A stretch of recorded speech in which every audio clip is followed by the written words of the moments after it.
Hello दोस्तों, नमस्कार। आज का हमारा टॉपिक रहेगा पंथ निरपेक्ष सेकुलर शब्द, और इसी को आप धर्मनिरपेक्ष भी कहते हैं। तो देखिए, हम लोग पढ़ रहे हैं भारतीय संविधान की विशेषता, और भारतीय संविधान की विशेषता में हम लोग पढ़ रहे हैं प्रस्तावना।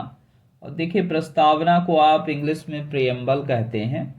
तो देखिए, संविधान के लिए आप जब देखेंगे तो प्रस्तावना काफ़ी ज़्यादा इम्पोर्टेंट हो जाती है। और संविधान की प्रस्तावना, जैसे आप लोग जानते हैं कि इसका प्रस्ताव पंडित नेहरू ने रखा था। कब रखा था साथियों? तो 13 दिसंबर 1946 को संविधान सभा में रखा था। उस समय उद्देश्य प्रस्ताव बोला गया था। फिर संविधान सभा ने इसे एक्सेप्ट किया। 22 जनवरी 1947 को इसे स्वीकार कर लिया गया। तो कभी क्वेश्चन आ जाए कि भारतीय संविधान की प्रस्तावना किसकी देन है, तो पंडित जवाहरलाल नेहरू की देन है। ठीक है। अब उसी प्रस्तावना में आपको जो एक शब्द देखने को मिलता है वो है पंथ निरपेक्ष शब्द, जिसे आप इंग्लिश में सेकुलर कहते हैं, और इसी को आप धर्मनिरपेक्ष भी कह सकते हैं साथियों। इतना याद रखिएगा। उसके बाद अगर हम बात करें तो देखिए, भारत में धर्म का अर्थ जो बोला गया है वो कर्तव्य से जोड़ा गया। ठीक है। धर्म का मतलब होता है कर्तव्य। ठीक है। इसलिए धर्म से मिलता जुलता कौन सा शब्द प्रयोग किया गया है साथियों? पंथ का प्रयोग किया गया। ठीक है। तो याद रखिएगा, पंथ निरपेक्ष या धर्म निरपेक्ष एक ही है। और देखिए, पंथ निरपेक्ष से तात्पर्य ये माना गया है कि एक ऐसा देश जहाँ पे देश का मतलब अपने जो भारत देश है, तो देखिए, अगर पॉलिटिक्स की भाषा, पॉलिटिकल साइंस की भाषा में बोला जाए तो देश न शब्द यूज करके राज्य शब्द का प्रयोग किया जाता है। इतना याद रखिएगा। तो जब आप पॉलिटिकल साइंस पढ़ते हैं तो उसमें देश नहीं राज्य होता है। ठीक है। तो यहाँ राज्य मतलब होता है भारत देश की बात कर रहा है। ठीक। तो इसमें बोला गया है कि राज्य का कोई राजकीय धर्म ना हो। ठीक है। ये किसके अकॉर्डिंग? पंथ निरपेक्ष के अकॉर्डिंग। सेकुलर मतलब होता है कि उस कंट्री का अपना कोई धर्म ना हो। जैसे आपने देखा है कि बहुत सी कंट्री जो है इस्लामिक कंट्री, लाइक पाकिस्तान एक इस्लामिक देश है।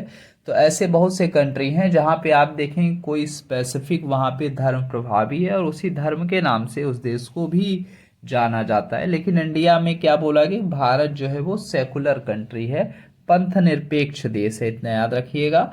तो यहाँ पे बोला गया कि राज्य का कोई राजकीय धर्म ना हो, मतलब जो गवर्नमेंट ऑफ इंडिया है वो किसी धर्म को, मतलब वो नहीं कहती कि हम इस धर्म से हैं ना। तो गवर्नमेंट ऑफ इंडिया के लिए सभी धर्म इक्वल हैं, बराबर हैं। खास बात ये आपको याद रखना है। और नेक्स्ट है, राज्य अपने नागरिकों के बीच केवल धर्म के आधार पर भेदभाव न करे। ठीक है। तो पंथ निरपेक्ष का मतलब आप समझ गए। पहला क्या बोला गया कि राज्य का कोई राजकीय धर्म नहीं होगा, और दूसरा बोला कि राज्य अपने नागरिकों के बीच केवल धर्म के आधार पर भेदभाव नहीं करेगा। ठीक है। नेक्स्ट अगला क्या है कि सभी धर्मों के अनुयायियों को समान रूप से धार्मिक स्वतंत्रता का अधिकार प्राप्त है। ठीक है। जैसा कि आप लोग जानते हैं, धार्मिक स्वतंत्रता का अधिकार ये हमारा मौलिक अधिकार है साथियों। इतना याद रखिएगा। तो क्या बोला गया कि सभी धर्म के अनुयायी है ना। मान लीजिए कोई हिंदुइज्म मानता है तो कोई दिक्कत नहीं, अगर कोई इस्लाम को मानता है तो कोई दिक्कत नहीं, कोई क्रिश्चियंस है ना, क्रिश्चियनिटी को मानता है तब भी सही, कोई बुद्धिज्म को मानता है, जैनिज्म को मानता है, जितने भी धर्म हैं, पंथ हैं, किसी को भी वो फॉलो कर सकता है। सरकार मतलब गवर्नमेंट ऑफ इंडिया इसके आधार पर नागरिकों के बीच क्या होगा? समानता रखेगी, सबको समान रूप से मानेगी। ठीक है ना। किसी धर्म स्पेसिफिक को ज़्यादा सम्मान देना, ऐसा गवर्नमेंट ऑफ इंडिया नहीं कर सकती। ठीक है। तो ये आपने देख लिया किस के अकॉर्डिंग हमने समझा साथियों। तो पंथ निरपेक्ष या धर्म निरपेक्ष।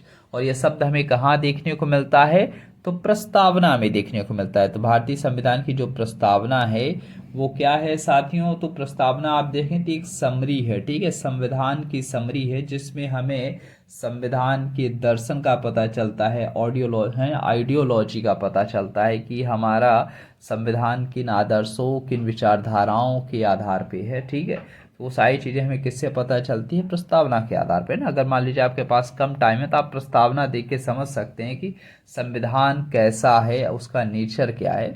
ओके। तो उम्मीद करते हैं ये वीडियो पसंद आई होगी। तो मिलते हैं अपने नेक्स्ट वीडियो में साथियों।